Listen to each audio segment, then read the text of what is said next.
नमस्कार दोस्तों, SBI securities morning podcast में आपका स्वागत है। आज के पॉडकास्ट में हम निफ्टी, बैंक निफ्टी में क्या उम्मीद करें इस पर बात करेंगे। साथ ही ऐसे कौन से सेक्टर्स और स्टॉक्स है जिन पर आपको नजर रखनी चाहिए उस पर भी हम बात करेंगे।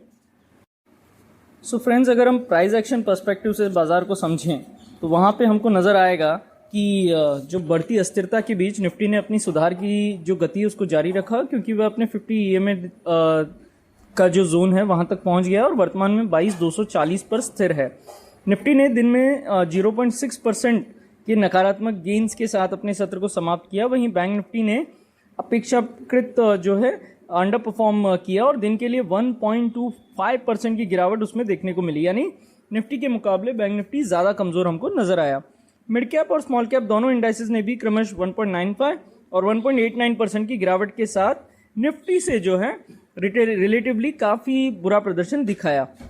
तो हम दूसरी तरह से कहें तो निफ्टी ने जो है बैंक निफ्टी, मिड कैप और स्मॉल कैप इंडाइसेस से बेहतर प्रदर्शन दिखाया।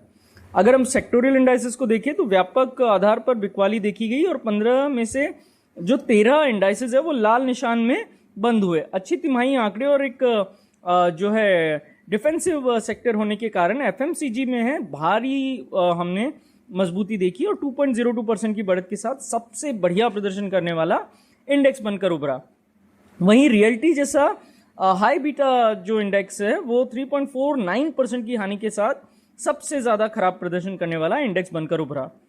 इंडिया विक्स को अगर हम देखें तो अप्रैल के अंत में 10 के स्तर के नीचे ठंडा होने के बाद विक्स में तेजी से 17.50 के स्तर तक मजबूत उछाल देखा गया है और अब यह 14 मंथ के हायर लेवल्स पर ट्रेड कर रहा है। अस्थिरता में वृद्धि अपेक्षित स्तर पर है, क्योंकि चल रहे चुनाव के बीच अब और एक महीने से भी कम समय में आने वाले परिणाम जो है उनकी और बढ़ती घबराहट का संकेत नजर आ रहा है। जब तक विक्स 13.50 के स्तर पर 20 EMA के ऊपर है तब तक यह 22 से 24 के लेवल तक पहुंच सकता है और इसमें पुट ऑप्शन में जो है IV में वृद्धि हुई है और इसलिए पुट प्रीमियम की लागत बढ़ गई है, जिससे हेजिंग की जो कॉस्ट है फ्रेंड्स वहां पर हमने देखा है कि वो बढ़ी हुई नजर आ रही है।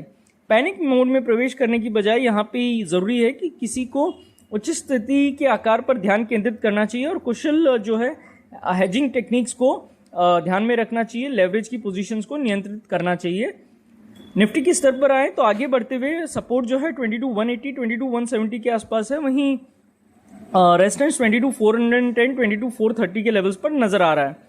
22,430 के स्तर के ऊपर कोई भी स्थायी कदम अल्पावधि में रैली को जो है 22,600 से 22,650 तक एक एक्सटेंशन देगा।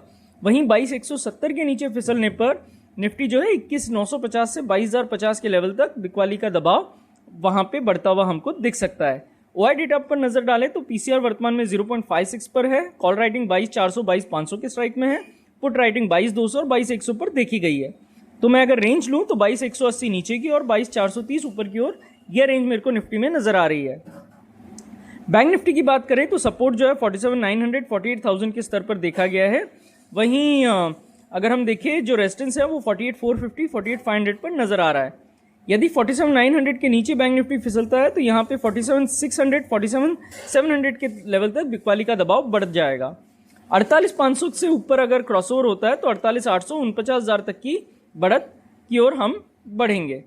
ओपन इंटरेस्ट के पर्सपेक्टिव से बैंक निफ्टी पीसीआर वर्तमान में 0.52 पर है और 48,300 48,500 के स्ट्राइक पे कॉल राइटिंग, वही 48,000 पर पुट राइटिंग देखी गई है। इसका मतलब ये है कि 47,900 और 48,600 यह रेंज बैंक निफ्टी में निकलकर हमको दिख सकती है। बात करते हैं मोमेंटम में रहने वाले स्टॉक्स की। तो जैसा कि हमने देखा एफएमसीजी जो है सबसे बढ़िया प्रदर्शन करने वाला इंडेक्स बनकर उभरा। तो वहीं हम देखें तो हिंदुस्तान यूनिलीवर, ब्रिटानिया बहुत ही बढ़िया चार्ट्स पर नजर आ रहे हैं।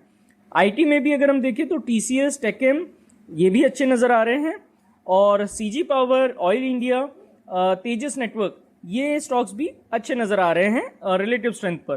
तो इन पर आप वॉच लिस्ट में आप रखकर इन पर नजर रख सकते हैं। एफआईडीआई डेटा की बात करें तो एफआई ने 3668.84 करोड़ रुपए की बिकवाली की, वहीं डीआई ने 2304.5 करोड़ रुपए की खरीदारी की। इंडेक्स फ्यूचर्स के लिए एफआई का जो लॉन्ग शॉर्ट रेशियो है वो गिरकर 41.76 पर आ गया है, क्योंकि शुद्ध आधार पर उन्होंने 29,680 इंडेक्स फ्यूचर्स बेचे हैं। वायदा के मोर्चे पर देखिए तो एफआई ने 136 कॉन्ट्रैक्ट खरीदे हैं जबकि ऑप्शंस के मोर्चे पर एफआई ने 27,928 कॉल कॉन्ट्रैक्ट बेचे हैं और 99,963 पुट ऑप्शन कॉन्ट्रैक्ट खरीदे हैं। तो फ्रेंड्स, आज के पॉडकास्ट में बस इतना ही। हमारे पॉडकास्ट को नियमित रूप से सुनने के लिए आपका बहुत बहुत धन्यवाद। Investment in securities market are subject to market risks. Read all the related documents carefully before investing.